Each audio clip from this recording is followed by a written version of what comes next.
Good morning dear students. Saraswati Sindhu सभ्यता part 2। अब आप पार्ट 2 में जो बचे हुए क्वेश्चन अभ्यास के रह गए थे हम वो आज कंप्लीट करेंगे। सरस्वती सिंधु सभ्यता की आर्थिक संरचना कैसी थी, यानी कि उनकी इनकम कहाँ से होती थी, कहाँ से वो पैसा कमाते थे। उन्नत कृषि। सरस्वती सिंधु जब कृषि पर आधारित था। उस समय जो लोग थे कृषि करते थे क्योंकि मिट्टी काफ़ी उपजाऊ थी। कृषि के रूप में गेहूँ, जौ, बाजरा, मक्का, चावल आदि उगाया जाता था। भूमि काफ़ी उपजाऊ थी और कृषि में ये नए उपकरण, सिंचाई आदि की व्यवस्था भी करते थे। खासकर मेहरगढ़ के पास प्राप्त पत्थर की दराती मिली है। कालीबंगा के पास खेत जोतने वाले हल मिले हैं। तो आपको ध्यान रहना चाहिए कि इससे कृषि की जाती थी। पशुपालन। सरस्वती सिंधु सभ्यता में मुख्य रूप से पशु पाले जाते थे, जिसमें गायें, भैंस, भेड़, बकरी, कुत्ता, सुअर आदि पशु पाले जाते थे।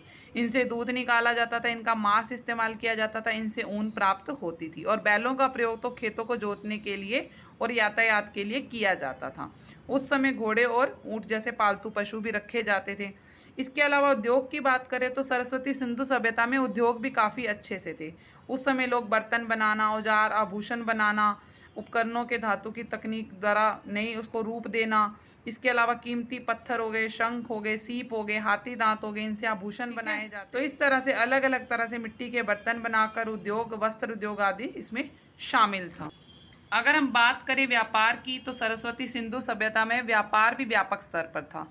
आयात निर्यात, नाप तोल करना, मुद्रा प्रणाली का प्रयोग, यातायात के साधन, ये सब जानकारियां उससे हमें प्राप्त होती है कि ये सब कुछ था। वस्तुओं का आयात निर्यात दोनों किया जाता था। व्यापार जो था वो आंतरिक भी था और बाहरी व्यापार यानी विदेशी व्यापार भी था। व्यापार करने के लिए जल मार्ग का प्रयोग, बैलगाड़ियों का प्रयोग किया जाता था। समुद्री मार्ग के द्वारा, नाव के द्वारा व्यापार किया जाता था। ठीक है, तो इससे अभिलेख से पता चलता है कि उस समय व्यापारिक संबंध थे। सरस्वती सिंधु सभ्यता की कलात्मक विशेषताएं क्या थी। देखो उस समय की कलात्मक यानी क्या क्या कलाएं थी। मूर्ति कला थी। उस समय पत्थरों की मूर्तियां बनाई जाती थी, जिसमें एक मूर्ति मिली है 19 सेंटीमीटर लंबी, एक पुरुष की मूर्ति है, परंतु वह टूटी हुई है और वो हमें म से मूर्ति है तो म से मोहनजोदड़ो से प्राप्त हुई है। यह पुरुष तिप्तिया अलंकर की काली शाल ओढ़े हुए मूर्ति है, जो मैंने आपको पहले भी बताई है। मोहनजोदड़ो से हमें धातु की नर्तकी की एक मूर्ति मिली है, यानी मोहनजोदड़ो से ना एक नर्तकी है नाचती हुई, उसकी मूर्ति मिली है। थर्ड है पुरुष और स्त्री, पशु पक्षियों की भी मूर्तियां मिली हैं। मूर्तियों में बैल, अगर पशुओं की मूर्तियां देखी जाएं तो आपको बैल है, भेड़, बकरी, बतख, हाथी, सुअर आदि की, तोता, मैना, कबूतर, इसकी आपको मूर्तियां मिली हैं। मोहरे। सरस्वती सिंधु जो सभ्यता है उसकी खुदाई से मोहरे मिली है। ये मोहरे चौकोर यानी आयताकार की हैं। ठीक है, और इस पे देवी देवताओं के चित्र भी बने हुए हैं।